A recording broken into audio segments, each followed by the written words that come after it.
O víkendu se v Mostě sešla strana Zelených, která jednala o svých prioritách před krajskými volbami. Jednou z hlavních priorit je zdravotnictví. Ústecko je totiž stále velice znečištěnou oblastí, což má negativní vliv i na zdraví jejich obyvatel. Proto se Zeleným nelíbí privatizace páteřních nemocnic. Obáváme se, že v případě privatizace nemocnic může dojít ke zhoršení dostupnosti péče tím, že se vlastně budou protěžovat lukrativní segmenty a ty méně lukrativní segmenty budou potlačované. A odkud by se měly vzít finance na prevenci ve zdravotnictví? Řada těch preventivních programů je sice na papíře, nicméně se ukazuje, že nejsou jednak personálně zajištěné, také finančně zajištěné.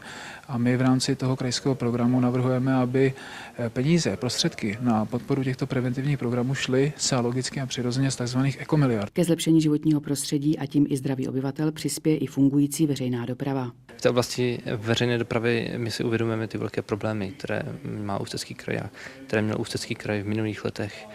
Objevily se velké komplikace při změně dopravců autobusových.